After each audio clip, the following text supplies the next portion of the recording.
Assalamualaikum warahmatullahi wabarakatuh.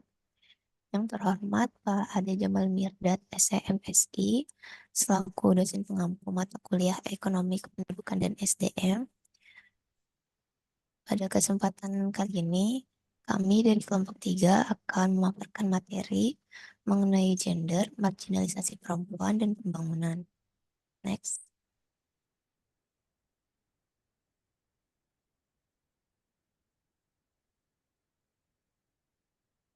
Sebelumnya, izin memperkenalkan diri.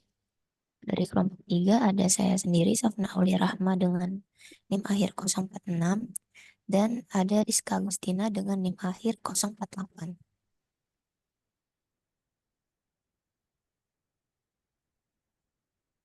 Baik, langsung saja ke materi pertama yang akan disampaikan oleh Rizka.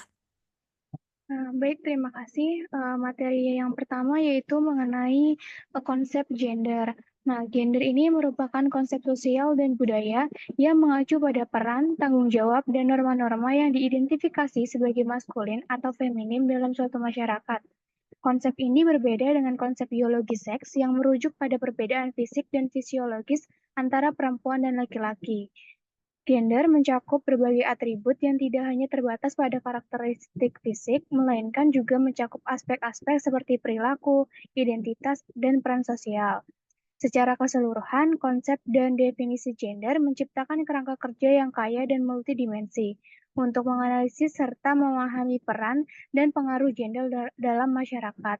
Nah, isu gender dan tercantum dalam Sustainable Development Goal atau SDGs yang kelima, yaitu kesetaraan gender yang memiliki keterkaitan yang erat antara pembangunan berkelanjutan dan pemberdayaan seluruh lapisan masyarakat. Nah, yang secara khusus menekankan mengenai pentingnya kesetaraan gender dan pemberdayaan perempuan. Isu gender menjadi landasan untuk mengataskan kemiskinan, meningkatkan kesehatan, pendidikan, dan pemberdayaan ekonomi. Persoalan gender dan ekonomi di Indonesia menjadi sorotan penting dalam konteks ketidaksetaraan dan tantangan dalam mencapai pembangunan ekonomi yang inklusif dan adil. Kesetaraan gender menjadi hambatan dalam memastikan bahwa manfaat pembangunan ekonomi telah dirasakan oleh seluruh warga secara merata dan adil.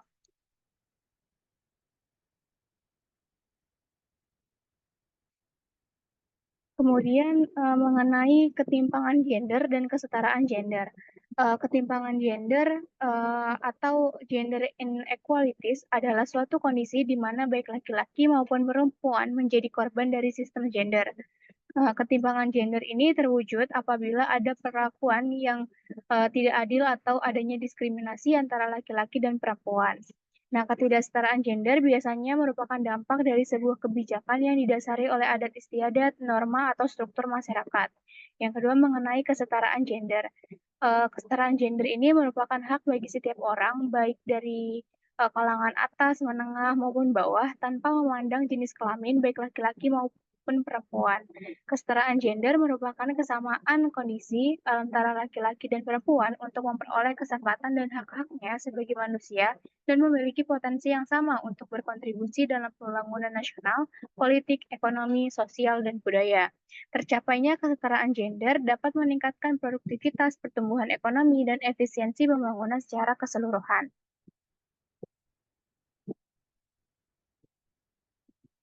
Kemudian terdapat diferensiasi gender. Terjadinya fenomena diferensiasi gender pada dasarnya dapat dijelaskan dari tiga teori dasar, yaitu neoklasik, segmentasi pasar tenaga kerja, dan teori feminis. Yang pertama yaitu mengenai teori neoklasik. Dalam teori ini menjelaskan pembagian kerja dengan menekankan perbedaan seksual dalam berbagai variabel yang mempengaruhi produktivitas kerja. Nah, perbedaan ini tuh mencakup pendidikan, keterampilan, lamanya jam kerja, tanggung jawab rumah tangga, dan kekuatan fisik. Yang kedua, teori segmentasi pasar tenaga kerja menjelaskan mengenai primary jobs bagi laki-laki dan secondary jobs bagi perempuan. Nah, laki-laki pada usia prima terkonsentrasi dalam pekerjaan berupa tinggi, stabil, dan dengan latihan, promosi, dan prospek karir yang lebih baik. Sedangkan perempuan berada pada segmen secondary job, yaitu pada pekerjaan-pekerjaan yang tidak memiliki kestabilan kerja, kompensasi atau upah yang rendah, dan tanpa prospek untuk berkembang di masa depan. Teori yang ketiga yaitu mengenai teori feminis, yang menjelaskan mengenai kedudukan perempuan di pasar tenaga kerja lebih rendah dibanding laki-laki dan tidak dapat dipisahkan dari sistem sosial yang menempatkan perempuan pada kedudukan yang lebih rendah dari laki-laki. Hal ini mencakup proses sosial yang mensosialisasikan perempuan dalam kegiatan domestik dengan sifat kewanitaan, misalnya sumur, dapur, dan kasur. Kemudian ada penyebab adanya diferensiasi gender. Yang pertama itu ada faktor budaya, mewarisi budaya patriarki dari penjajah dan masyarakat percaya bahwa laki-laki memiliki kekuatan lebih besar dibanding perempuan. Yang kedua itu ada bidang ekonomi, mencakup konstruksi sosial yang dibentuk oleh masyarakat sehingga laki-laki lebih diprioritaskan karena adanya anggapan bahwa laki-laki adalah tulang punggung keluarga. Yang ketiga itu ada dunia politik, mencakup pandangan bahwa perempuan tidak dapat berpikir secara rasional dan kurang berani mengambil resiko. Yang keempat itu ada bidang pendidikan, mencakup ketidaksetaraan dalam menempuh pendidikan bagi laki-laki dan perempuan. Karena adanya anggapan bahwa anak perempuan akan hidup dengan orang lain dan tidak lagi menjadi milik orang tua. Kemudian ada gender dalam dunia kerja. Ketidaksetaraan gender dalam lapangan pekerjaan telah menimbulkan kontroversi yang berkaitan dengan hak-hak perempuan dalam dunia kerja. Salah satu aspek dari dugaan adanya diskriminasi di pasar tenaga kerja adalah adanya segregasi pekerjaan. Hal ini ditunjukkan oleh adanya bagian besar untuk pekerjaan yang disediakan untuk laki-laki, sedangkan sisanya untuk perempuan. Nah, dalam pasar tenaga kerja, segregasi eh, terbagi menjadi dua pola. Yang pertama ada segregasi horizontal, yang kedua ada segregasi vertikal. Segregasi horizontal menjelaskan bahwa perempuan sering terjebak dalam pekerjaan berstatus rendah, terutama di sektor tradisional, sementara laki-laki lebih banyak mengisi di sektor modern. Teknologi baru cenderung membuka peluang kerja bagi laki-laki yang mengakibatkan perempuan terdorong keluar dari pekerjaan yang menguntungkan dan nyaman. Nah, hal ini tuh menciptakan maskulinitas tenaga kerja di mana laki-laki mendominasi pekerjaan dengan keterampilan dan upah yang lebih tinggi, sedangkan terdapat juga mengenai feminitas tenaga kerja di mana perempuan terjebak dalam pekerjaan berupah rendah dan tidak membutuhkan keterampilan tinggi. Selain itu, pilihan pekerjaan bagi laki-laki lebih banyak dibandingkan perempuan dan pembagian kerja dipengaruhi oleh perbedaan biologis dan persepsi budaya setempat. Budaya lokal sering menentukan jenis pekerjaan dan tingkat upah yang diterima oleh perempuan dengan kecenderungan memberikan upah rendah kepada perempuan meskipun produktivitasnya sama dengan laki-laki. Yang kedua ada segregasi vertikal, mencakup ketika dalam suatu perusahaan biasanya fungsi-fungsi tertentu yang memiliki kewenangan luas, tingkat pengawasan tinggi dan kondisi kerja yang lebih baik, biasanya dimonopoli oleh laki-laki, meskipun perempuan dan laki-laki mungkin terlibat dalam aktivitas yang sama, terutama dalam produksi.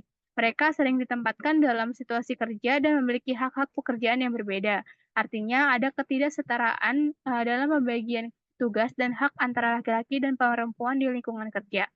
Dengan laki-laki yang cenderung mendapatkan posisi yang lebih baik dibanding perempuan.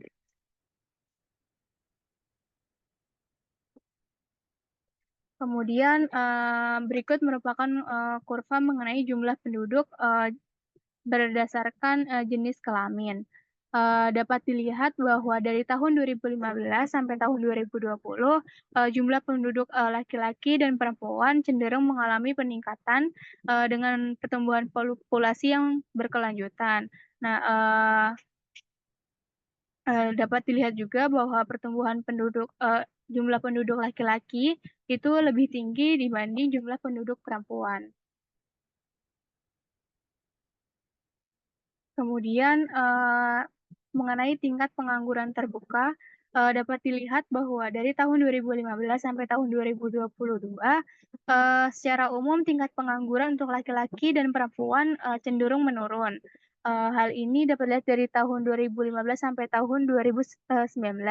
Kemudian di tahun 2020 itu cenderung mengalami peningkatan karena adanya pandemi COVID-19 yang menyebabkan banyak terjadinya PHK sehingga tingkat pengangguran meningkat. Kemudian di tahun 2021 dan 2022 tingkat pengangguran itu cenderung menurun, namun angkanya tidak eh, se eh, tidak serendah ketika eh, masa sebelum pandemi.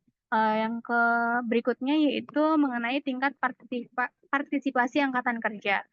Eh, Dapat dilihat bahwa partisipasi angkatan kerja laki-laki secara konsisten tuh lebih tinggi dibanding perempuan di setiap tahunnya dari tahun 2018 sampai tahun 2023. Tingkat partisipasi angkatan kerja laki-laki dan perempuan ini cenderung stabil di setiap tahunnya. Kemudian tingkat partisipasi angkatan kerja laki-laki itu lebih tinggi dibanding tingkat partisipasi angkatan kerja perempuan.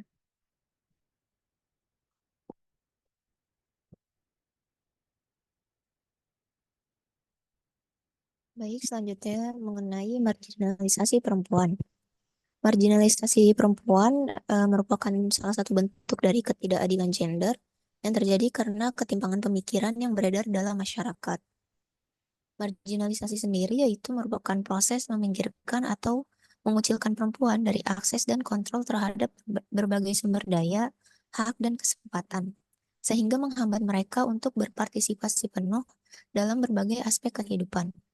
Contohnya yaitu perempuan mendapatkan gaji yang lebih rendah dari laki-laki karena adanya anggapan bahwa perempuan adalah pencari nafkah tambahan. Padahal hal ini tidak selalu benar karena banyak juga perempuan yang merupakan pencari nafkah utama, terutama mereka yang bercerai atau yang suaminya sakit atau meninggal.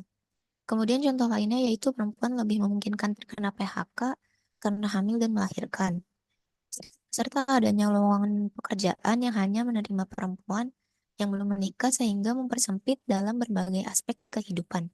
Kesempatan perempuan untuk mendapat pekerjaan pun semakin rendah. Next.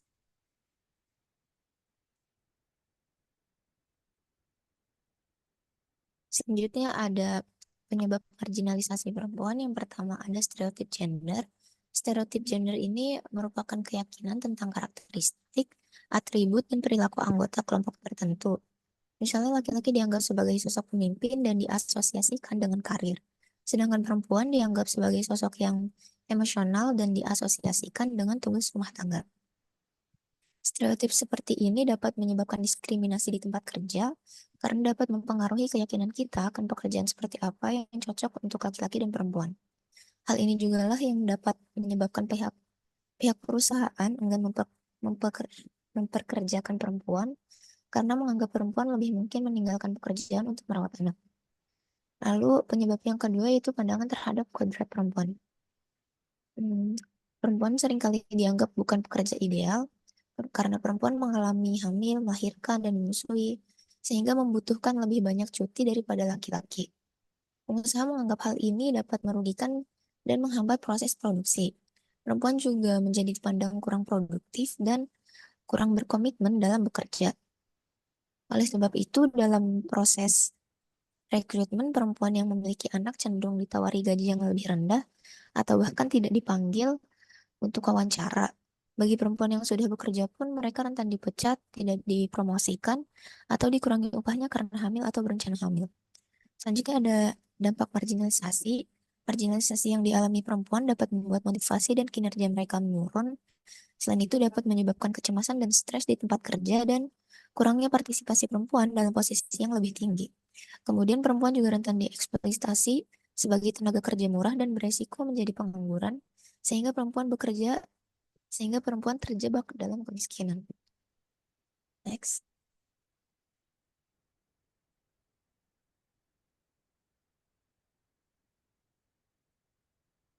Selanjutnya ada beberapa bukti penelitian mengenai marginalisasi perempuan dalam berbagai aspek kehidupan. Yang pertama ada dalam aspek ekonomi.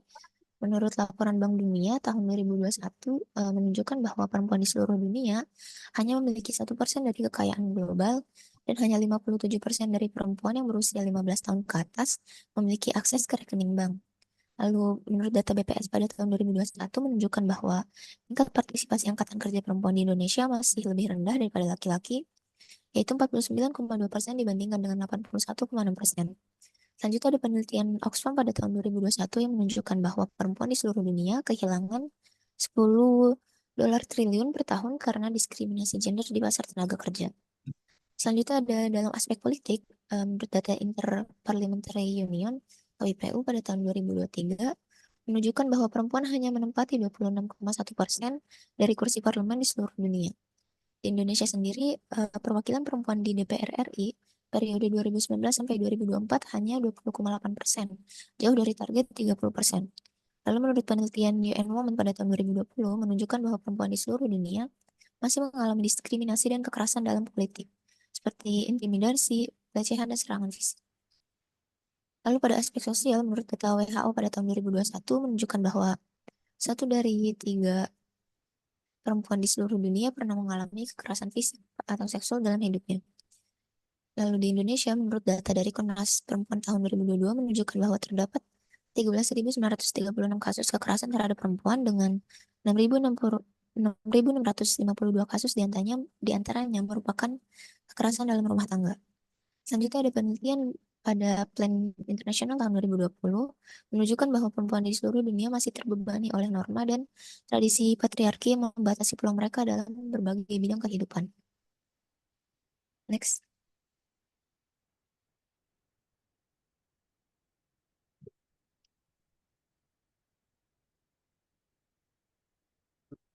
Selanjutnya ada perempuan dan pembangunan. Perempuan dan pembangunan ini memiliki hubungan yang saling terkait dan saling memperkuat. Pemberdayaan perempuan mendorong pembangunan, dan sebaliknya pembangunan yang inklusif dan berkelanjutan membutuhkan partisipasi perempuan yang aktif. Peran perempuan dalam pembangunan antara lain sebagai agen perubahan. Perempuan memiliki potensi dan kemampuan untuk menjadi agen perubahan dalam berbagai bidang, seperti ekonomi, politik, sosial, dan budaya. Keterlibatan perempuan dalam pengambilan keputusan dan pelaksanaan program pembangunan dapat menghasilkan hasil yang lebih baik dan menyeluruh.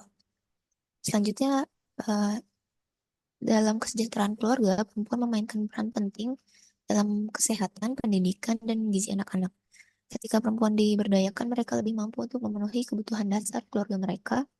Hal ini dapat meningkatkan kualitas hidup anak-anak dan menciptakan generasi penerus lebih sehat dan produktif.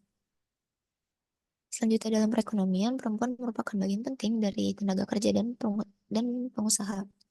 Partisipasi perempuan yang lebih besar dalam kegiatan ekonomi dapat meningkatkan pertumbuhan ekonomi dan mengurangi kemiskinan. Next.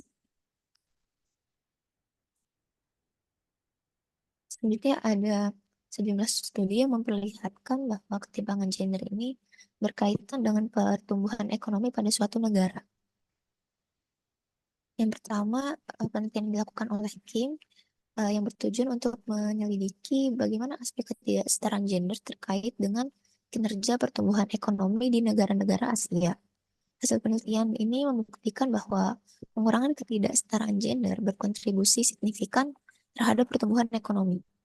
Jika ketidaksetaraan gender dapat dihilangkan, maka pendapatan per kapita akan meningkat 30,2% lebih tinggi dari kondisi awal perekonomian setelah satu generasi dan 71,1% lebih tinggi setelah 2 generasi. Selanjutnya ada penelitian yang dilakukan oleh Bertay pada tahun 2020 yang mengungkapkan bahwa dalam industri di mana andil perempuan tinggi menyebabkan industri tumbuh relatif lebih cepat apabila dibarengi dengan adanya persamaan gender. Dengan memfokuskan penelitian pada perbedaan efek dari ketidaksetaraan gender terhadap pertumbuhan ekonomi antar negara dan antar jenis industri pada komposisi gender yang berbeda, didapatkan kesimpulan bahwa ketidaksetaraan gender memiliki causal efek terhadap pencapaian real hasil ekonomi pada level industri. Semakin tinggi kesetaraan gender akan semakin tinggi dukungan terhadap pertumbuhan ekonomi, yakni dengan mengalokasikan tenaga kerja wanita pada sektor produktif. Selanjutnya ada penelitian oleh Kemil pada tahun 2021 yang memberikan kesimpulan bahwa kesetaraan gender dapat meningkatkan daya saing dan partisipasi dalam kegiatan ekonomi yang berkontribusi terhadap pertumbuhan ekonomi. Ketidaksetaraan gender menyeratkan kesempatan, tanggung jawab, dan hak yang sama bagi laki-laki dan perempuan untuk meningkatkan pemerataan manfaat, sehingga kontribusi pada kesetaraan gender serta peningkatan mata pencaharian. Peningkatan mata pencaharian Peningkatan mata pencaharian menyeratkan peningkatan akses ke peluang ekonomi dan kemampuan untuk menghasilkan pendapatan untuk hidup. Hal ini memiliki kontribusi langsung untuk mencapai tujuan pembangunan berkelanjutan terkait kemiskinan, kelaparan, lapangan kerja, pelestarian lingkungan, dan kesetaraan gender. Next.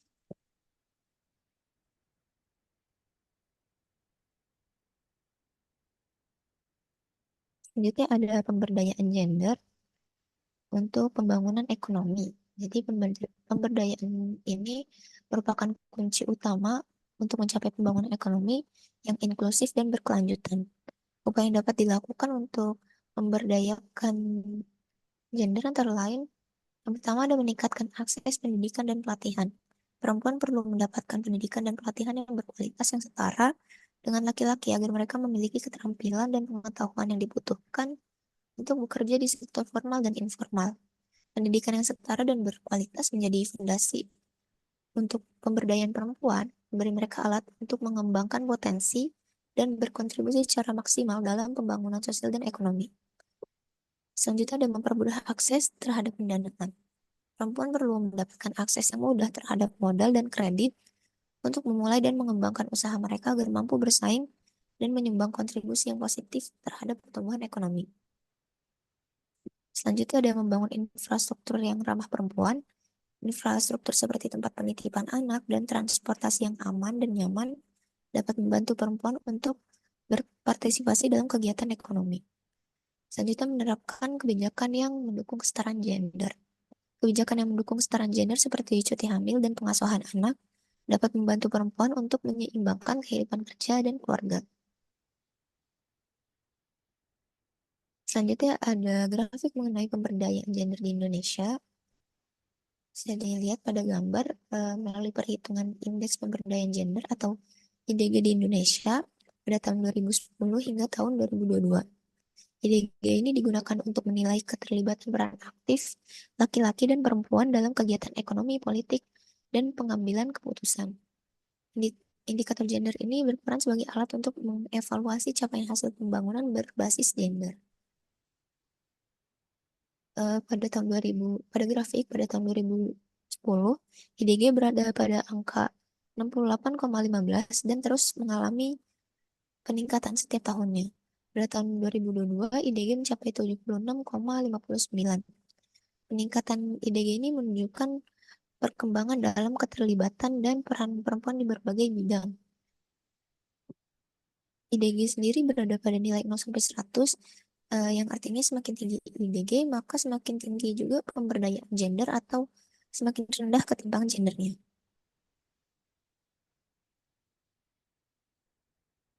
Next.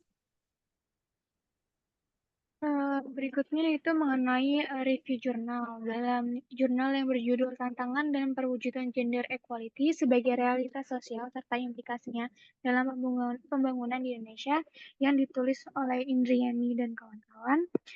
Dalam jurnal ini membahas mengenai pentingnya kesetaraan gender sebagai bagian dari tujuan pembangunan nasional di Indonesia.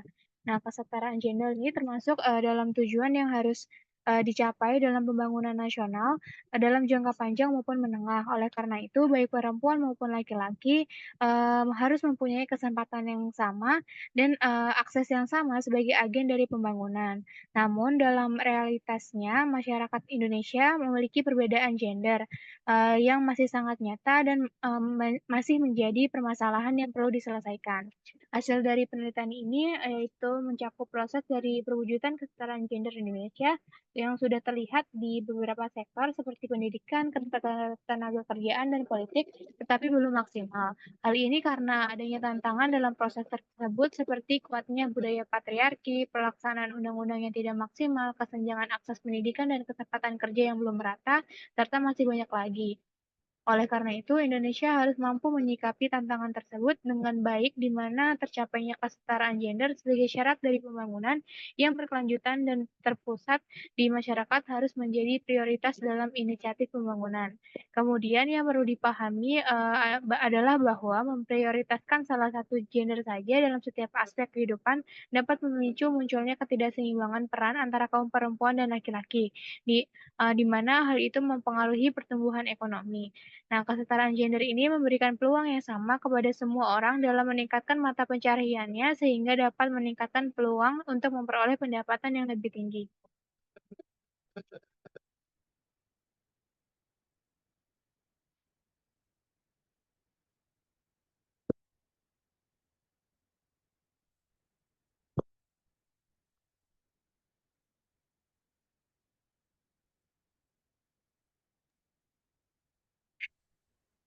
Ya, selanjutnya, kesimpulan dari materi ini, gender merupakan konsep sosial dan budaya yang mengacu pada peran, tanggung jawab, dan norma-norma yang diidentifikasi sebagai maskulin atau feminin dalam suatu masyarakat. Sesuai dalam SDGs kelima, kesetaraan gender merupakan hak bagi setiap orang berupa kesamaan kondisi laki-laki dan perempuan untuk memperoleh kesempatan dan hak-haknya sebagai manusia dan memiliki potensi yang sama untuk berkontribusi dalam pembangunan nasional, politik, ekonomi, sosial, dan budaya. Diferensiasi gender terdapat dalam teori neoklasik, teori segmentasi tenaga kerja, dan teori feminis. Selanjutnya, marginalisasi perempuan merupakan proses meminggirkan perempuan terhadap akses dan kontrol dalam sumber daya, hak, dan kesempatan untuk berpartisipasi penuh dan berkontribusi dalam pembangunan. Pemberdayaan gender perlu terus diupayakan untuk mendorong pembangunan berkelanjutan. Oke, baiklah.